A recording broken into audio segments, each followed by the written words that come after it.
नमस्कार, मैं काजल निषाद। साथियों, आज इस वीडियो का बहुत ही बेसब्री से आपको इंतज़ार होगा। बिल्कुल बिल्कुल रहना ही चाहिए, क्योंकि बहुत अच्छे से हम बैंड बजाने वाले हैं ना आज। तो हमने पहले जिनसे बात की थी उनको फ़ोन लगा के कह देते हैं कि सर ये वीडियो मेरा चालू है।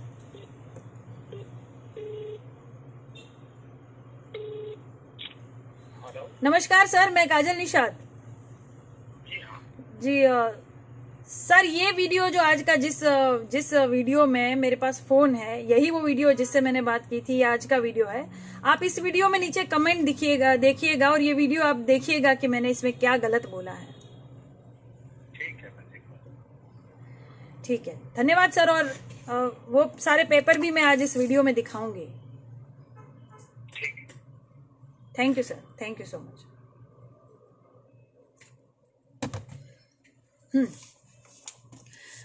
तो जहां मैंने कंप्लेन करनी थी वहां कर दी, और ये सारे लोगों के स्क्रीनशॉट्स खींच के रखे। ये मेरी गलत आईडी किसी ने बनाई थी, ये मेरी गलत आईडी बनाई थी, और नीचे ये हिंदू और मुस्लिम वाला जानबूझ के बदनाम करने की कोशिश। सारे इसमें वो सारे लोग जिन्होंने बहुत गंदी गंदी गालियां दी है।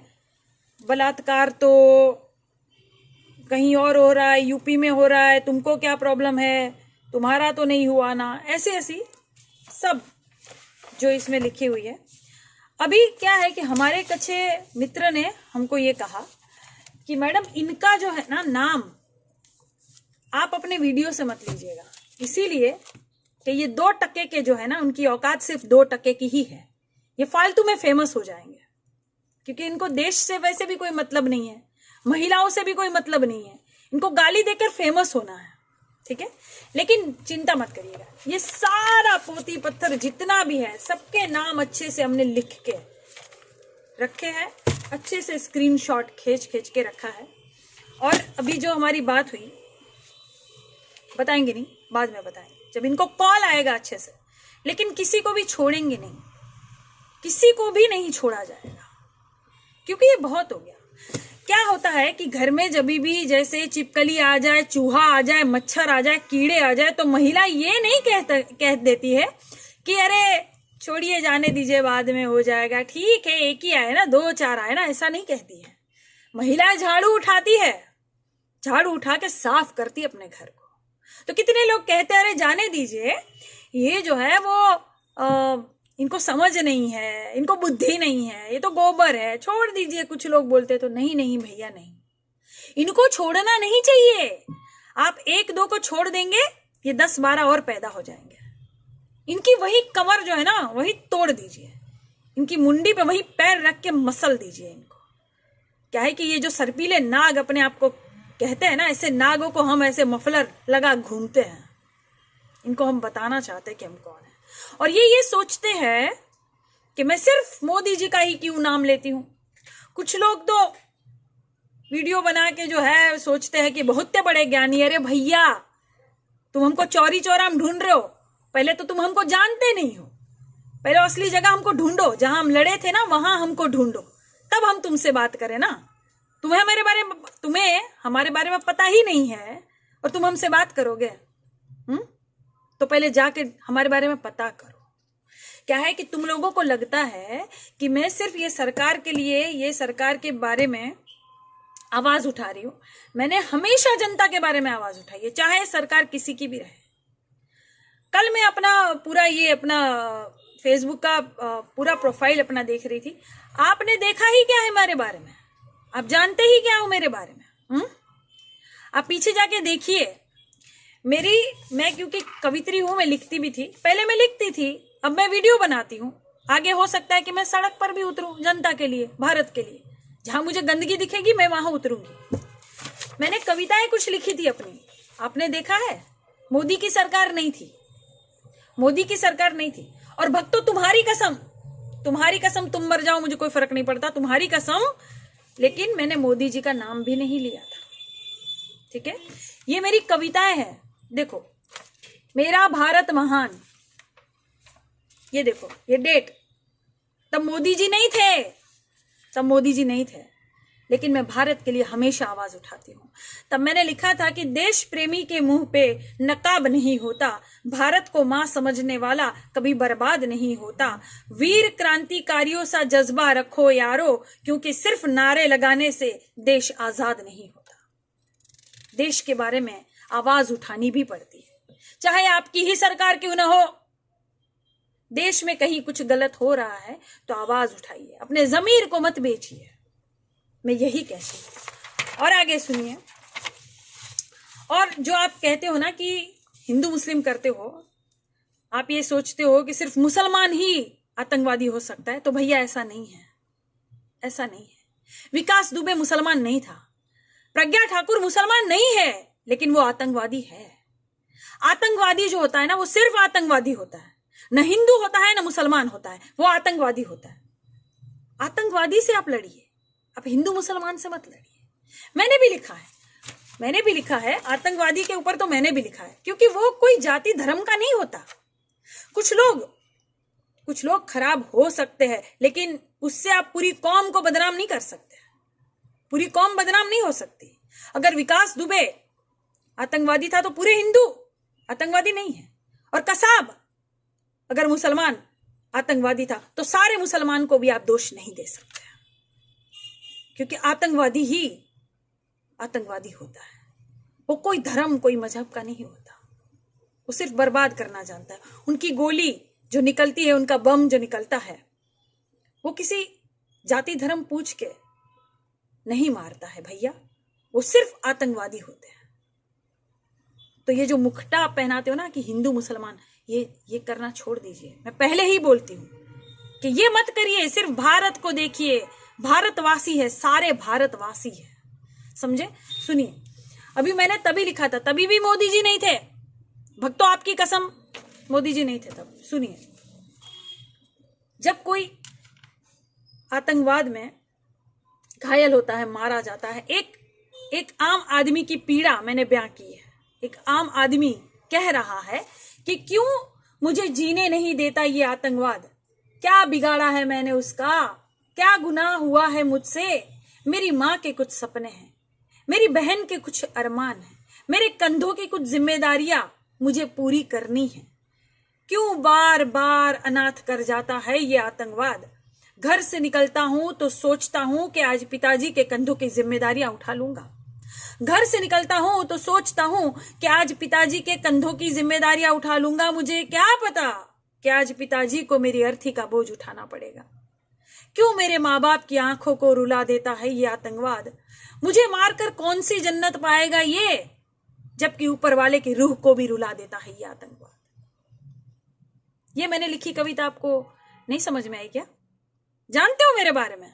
हाँ, जो मुझे गालियां देते हो तुमने देश से बड़ा एक नेता बना दिया। देश से बड़ा कोई नहीं होता भैया, तुम्हारी खुद की पार्टी भी नहीं होती। तुम्हारी पार्टी के नेता अगर गलत कर रहे हैं तो आवाज उठाने में कोई हर्ज नहीं है। उठाओ आवाज, बनो सुनीता यादव और उठाओ अपनी आवाज, चाहे तुम कितने ही आम आदमी क्यों ना हो।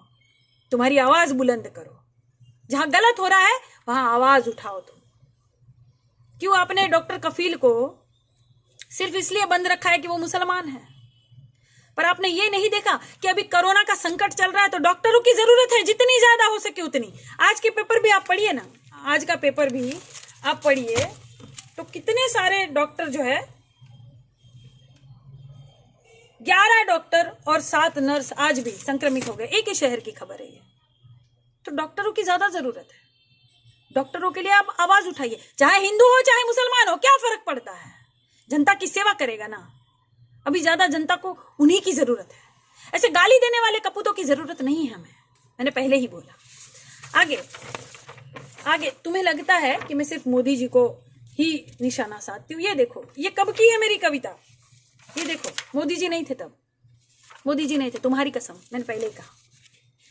एक आम आदमी जो किसी से अपनी बात बयान नहीं कर सकता, एक आम आदमी जो अपने नेता को भी नहीं समझा सकता अगर वो गलत कह रहा है तो, एक आम आदमी बेचारा, एक भारत का वासी, अगर उसे अपनी व्यथा अपने भारत के बारे में बात करनी है तो वो किससे करेगा? वो अपने भगवान से करेगा। जिससे पहले मैं समझती नहीं थी कि मुझे किस तरह अपनी बात रखनी चाहिए, तो मैं कविताएं लिखती थी।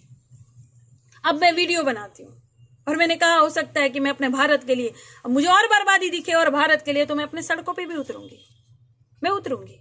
मैं ऐसी हूं, मुझे प्यार है मेरे भारत से और मेरे भारतवासियों से। मैं क्या करूं, मैं ऐसी हूं। किसी की भी सरकार रहे, सब सुन ले, किसी की भी सरकार रहे, मैं आवाज उठाऊंगी, मैं उठाऊंगी। ये देखिए, ये मैंने लिखा है कि हे ईश्वर, एक आम आदमी किसी से बात नहीं कर सकता तो अपने भगवान से कहता है। जैसे मैं अपने भारत के बारे में सोचती थी तो अपने भगवान से कहती थी कि हे ईश्वर, देखता तो है तू मुझे, पर दिखता क्यों नहीं तू मुझे, सुनता तो है तू मुझे, पर कभी कुछ सुनाता क्यों नहीं तू मुझे। क्योंकि हम सारे लोग जो ना भगवान के पास जाते, हे भगवान ये काम कर दे, हे भगवान, हे ईश्वर, हे अल्लाह, हे गॉड, हे जीसस, मेरा ये काम कर दे। लेकिन भगवान हमसे क्या कहना चाहता है, कभी हमने सुना? हमने कभी सुना? नहीं ना। तो यही मैं उनसे कह रही हूं कि देखता तो है तू मुझे, क्योंकि भगवान तो हमें देख सकते हैं। हमने तो बचपन से यही सुना है कि भगवान देखता तो है तू मुझे, पर दिखता क्यों नहीं तू मुझे, सुनता तो है तू मुझे, पर कभी कुछ सुनाता क्यों नहीं तू मुझे। फुर्सत में कभी नीचे उतरा, भगवान को मैं बुला रही हूं कि फुर्सत में कभी नीचे उतरा, कुछ मेरी सुन, कुछ अपनी सुना। जैसे वो गाना है ना, तू मुझे सुना मैं तुझे सुनाऊं अपनी प्रेम कहानी, बिल्कुल वैसे ही कि भाई तू अपने लोग की बात करना, मैं तुझे अपने भारत की बात सुनाऊंगी। ठीक है, तू जहां का होगा तू वहां का किस्से सुनाएगा ना। मैं भारत की हूं, मैं भारत के किस्से सुनाऊंगी तुझे। हे भगवान, हे ऊपर वाले, फुर्सत में कभी नीचे उतरा, कुछ मेरी सुन, कुछ अपनी सुना। तू अपने परलोक से रूबरू कराना मुझे, मैं यहां जनलोक से रूबरू कराऊंगी तुझे। तू अपने चमत्कार के किस्से सुनाना मुझे, और मैं यहां भ्रष्टाचार के किस्से सुनाऊंगी तुझे। लिखा था मैंने। तुम लोग मेरे बारे में जानते नहीं हो, इसलिए पढ़ते नहीं हो, सिर्फ गालियां देते हो मुझे। पर देखो, मैं हमेशा ही भारत की आवाज उठाती हूं। मैंने यही लिखा है कि तू अपने चमत्कार के किस्से सुनाना मुझे, मैं यहां भ्रष्टाचार के किस्से सुनाऊंगी तुझे। तू वेद पुराण गीता कुरान पढ़कर सुनाना मुझे, मैं यहां का अखबार पढ़कर सुनाऊंगी तुझे। देखा, मुझे हमेशा ही चिंता रहती है कि मेरे अखबारों में, मेरे भारत के अखबारों में आविष्कार छपा रहे, जनता की बात छपी रहे, जनता की भलाई छपी रहे। हमेशा ही चिंता थी। तो तभी भी मैंने लिखा था, आज मोदी जी है इसलिए मैं अखबार दिखा दिखा के टारगेट करती हूं, नहीं। तभी भी मैंने लिखा था कि तू वेद पुराण गीता कुरान पढ़कर सुनाना मुझे, हे भगवान, और मैं यहां का अखबार पढ़ाकर सुनाऊंगी तुझे। तू फरिश्तों की अच्छाई दिखाना मुझे, मैं यहां आतंकवादियों की बुराई दिखाऊंगी तुझे।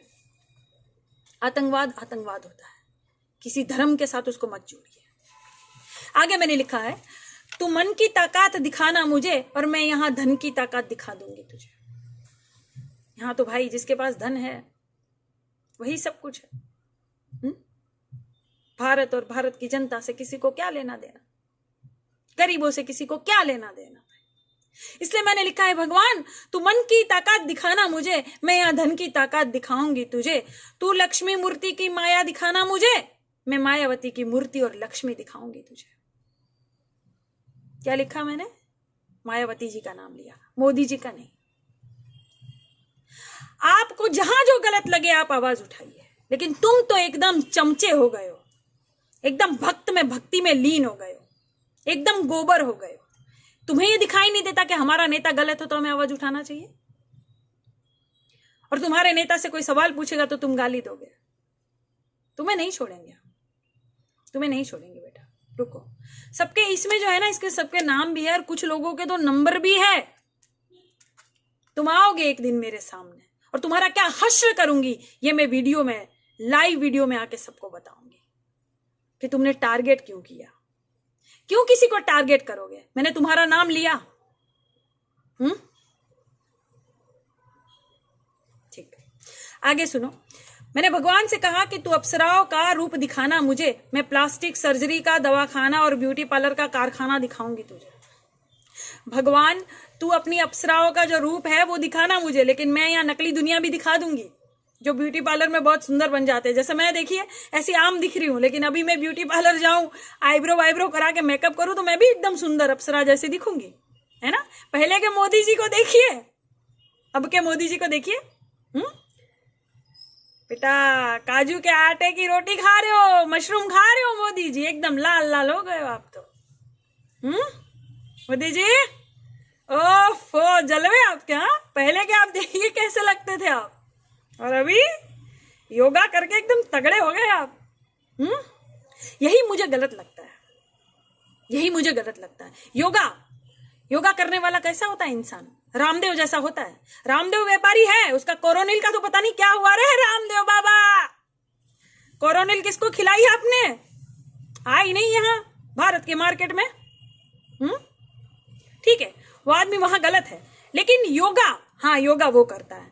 ये सब योगा करते हैं, मोदी जी योगा करते हैं, स्मृति ईरानी योगा करती है। सिर्फ योगा दिन के दिन आना और फोटो खिंचवाना, भारत से मजाक करना। इसीलिए मैं बोलती हूं कैसा मत करिए। जब भारत रास्ते पे चल रहा था, छाले पड़ रहे थे लोगों के पैरों में, तब तुम योगा के बारे में उपदेश दे रहे थे और तुम योगा कर रहे हो। चच्चा क्यों झूठ बोलते हो जनता से? फोटो खिंचवाने के लिए, महान बनने के लिए। अरे तुम योगा करते ना तो तुम भी दूसरे रामदेव हो जाते, तगड़े नहीं हो जाते चच्चा। तो झूठ मत बोलो भारतवासी से, झूठ मत बोलो। झूठ बोल के किसी की छवि खराब मत करो। आलू से सोना निकालना, मशीन बनाना किसने बोला था चच्चा? तुमको क्या लगता है राहुल गांधी ने बोला था? सिर्फ एडिट किया हुआ वीडियो ही सुनोगे क्या जी भक्तों? बहुत फोटो बना रहे हो। हाँ ऐसा मशीन तुम्हारा बाप लगाएगा, तुम्हारी माँ विदेश से लाएगी, ऐसे सब फोटो में तुम लिख रहे हो। तुम्हें असलियत पता है? किसने बोला था? किसानों से किसने बोला था कि मैं ऐसी मशीन लगाऊंगा कि आलू यहां से घुसाड़ोगे तो यहां से सोना निकलेगा? हाँ तुम्हारे माननीय मोदी जी ने बोला था। नाम लेना मेरा, और जाके देखो अपने बाप के वीडियो, पिताजी के वीडियो देखा करो, और फिर एडिट करके किसी की छवि खराब करना, किसी का नाम खराब करना। जैसे ये मेरा नाम लेकर, फोटो लेकर गलत आईडी बनाना, बदनाम करना, ये सब किसने सिखाया? तुम ही लोगों ने सिखाया है ना। तो कोई तुम्हें छोड़ देगा? हाँ छोड़ देंगे, लोग छोड़ देंगे, काजल निषाद नहीं छोड़ेगी। मुझे मेरे भारत में गंदगी दिखेगी, मैं बोलूंगी, मैं आवाज उठाऊंगी। मैं ऐसी हूं, मैं क्या करूं? मैं हूं ऐसी। तुम्हारा जमीर मर गया है, मेरा जमीर नहीं मरा है भाई। चाहे मेरा कितना ही प्रिय नेता ना हो, गलत है वो गलत है, सही है वो सही है, पहचानिए। ठीक, आगे मैंने लिखा है, भगवान तू अपने मुंह में पूरी दुनिया दिखाना मुझे, क्योंकि भगवान होगा तो मुझे बताएगा, देखो काजल मेरी दुनिया ये जो है ना पूरी मुंह में तुम्हारी दुनिया, तू अपने मुंह में पूरी दुनिया दिखाना मुझे, मैं टीवी में तेरी दुनिया दिखा दूंगी। भाई तूने सबको बनाया और अब देख तेरे बनाए हुए तुझे कैसे बनाते हैं। हम भी यहाँ रामायण महाभारत सब देखते हैं, भगवान आजा। और फिर लास्ट में मैंने कहा है, देखिए लास्ट में मैंने कहा है, हे ईश्वर मैं तुझे इस कलयुग का अर्थ बताऊंगी, पर तू इस अर्थ को कलयुग से बचा लेना। अर्थ यानी पृथ्वी, धरती, इंग्लिश में अर्थ कहते हैं। ज्यादा इंग्लिश मुझे नहीं आती है, खैर हाँ इंग्लिश पढ़ने हम भी गए थे। मिस जूलियट हमको पढ़ा रही थी, मिस जूलियट हमसे भोजपुरी सीख गई तो इंग्लिश हम सीख नहीं पाए। तो दूसरे दिन सर ने हमको पैसे वैसे देके कहा, मैडम तुम जाओ, तुम मिस जूलियट को भोजपुरी सिखा दोगी, गुजराती सिखा दोगी, इंग्लिश नहीं सीखोगी। भाई जैसे हम हैं ना वैसे ही हम। तुम हमें गाली दे के तुम सोचते तुम महान हो जाओगे, तो तुम कोई महान नहीं। तुम अपनी माँ और बहन को जब तक अच्छी नजर से नहीं देखोगे, तुम किसी को भी अच्छी नजर से नहीं देखोगे। मुझे तो चिंता होती है तुम्हारे बच्चों की, तुम्हारी बहनों की, तुम्हारी माओ की, पड़ोस में आजू बाजू जो लड़कियां उनकी, तुम किस नजर से देखते होंगे। जो चीज तुम लिख देते हो कमेंट में आसानी से, तुम किस नजर से देखते होंगे। तुम्हें लगता है कि महिलाओं को बस शालीनता से ही बात करनी चाहिए। अरे वो दिन गए, काजल निषाद है यहाँ, जैसा को तैसा। पहले तो हम कुछ बोलेंगे नहीं, लेकिन तुम बोलोगे तो तुम्हारा मुंह भी तोड़ देंगे। पहले हम उंगली दिखाएंगे नहीं, लेकिन तुम अगर उंगली दिखाओगे तो हम तुम्हारी उंगली भी मोड़ देंगे, हड्डी पसली तुम्हारी एक कर देंगे। हमने पहले ही कहा, तुम्हारे जैसे जहरीले नाग जो है ना, यहाँ दुपट्टा बनाकर घूमते हम, समझे? आगे और वीडियो में अच्छे से और सरप्राइज देंगे तुम्हें। अब के लिए बस इतना ही। धन्यवाद।